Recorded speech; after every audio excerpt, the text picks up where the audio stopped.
Welcome to Through Endurance We Conquer, the podcast where we explore how running helps us grow stronger, physically, mentally, and emotionally. I'm your host, Ashley Mello, and today I want to talk about coming back after injury. Earlier this month, I was getting closer to my final appointment of physical therapy, but I was scared to leave and have my injury come back like it did in October. My physical therapy assistant, or PTA, suggested I drop to once per week sessions for the next few months. I felt a little overwhelmed with my new schedule. I decided to go to the gym to see how my knee held up for my normal strength training routine. When I saw that I could do all of the exercises I used to without any pain or problems, I decided I was ready to be discharged. At my next appointment, I asked my PTA to be discharged. Instead, she gave me a buffer and said she'd cancel my next appointment, but keep the one on the 28th just in case something came up.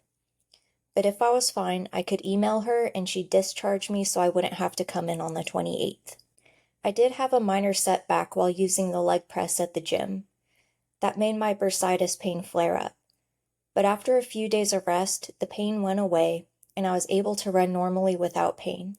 So I emailed my PTA to let her know I was doing well and ready to be discharged. I went on another run on the 28th, what would have been my last PT appointment. I struggled aerobically, but my knee held strong. Along the way, I ran past a man walking on the sidewalk.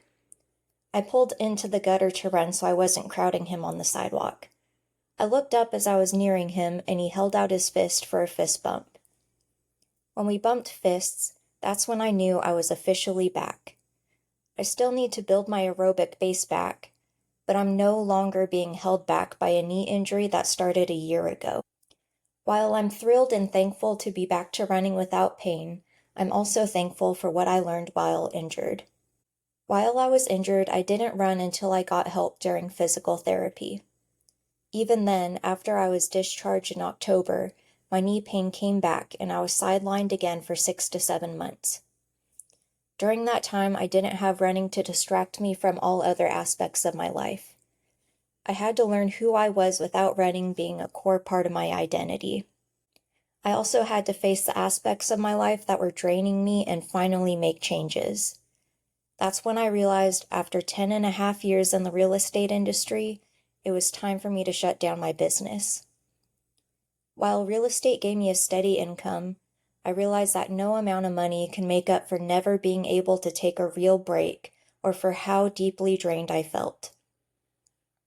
After I shut down my business and finally had some downtime without work to clear my head and tap into what I really wanted out of life, I decided to put my coaching certification to use. If I couldn't train myself to run races and reach my goals, then I want to help others begin running and accomplish their goals. The funny thing about alignment is that once you course correct and start following a meaningful path, everything else in your life begins to fall together. Just days after launching my podcast to help build my coaching business and connect me with runners, I finally got an MRI to diagnose my knee injury. From there, I eventually got the referral back to physical therapy and finally saw improvement with my knee pain. Since I started running again, I'm a much different runner than I used to be. I only wear my Garmin watch while running or working out at the gym. I no longer wear it 24/7 to track all of my metrics. When I wear my watch, I'm Ashley the runner. When I take it off, I'm Ashley the podcaster, coach, caretaker, reader, writer, and a woman finally living life on her own terms. Running is no longer the biggest part of my life. It's just one of many different parts of my life. I've also learned to really listen to what my body is telling me. When I feel fatigued or an unsettling pain, I no longer push myself to stick to a rigid workout regimen. Instead, I take the time to rest and recover. The biggest benefit to being injured for so long and having to build back from square one is that I'm able to rediscover what made me love running in the first place. I'm not fixated on my mileage, pace, or training for a race. Instead, I'm going out for a run just because I feel like going out for a run.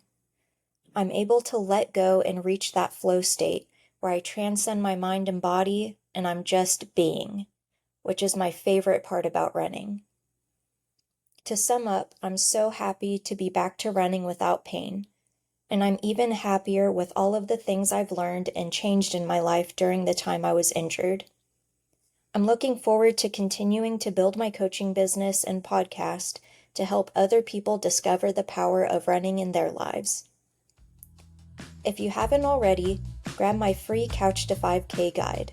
It's the first step for anyone who's ready to build a stronger foundation mentally and physically. You can get the free guide at mellowrunning.com. That's MELO running.com. It's a simple, beginner-friendly plan to help you build up to 3.1 miles in just 6 weeks. If you have any questions or want personalized coaching, feel free to reach out to me at ashley@mellowrunning.com or DM me on Instagram at Through Endurance We Conquer.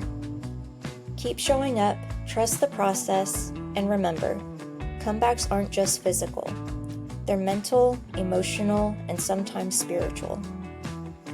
It's through endurance that we conquer.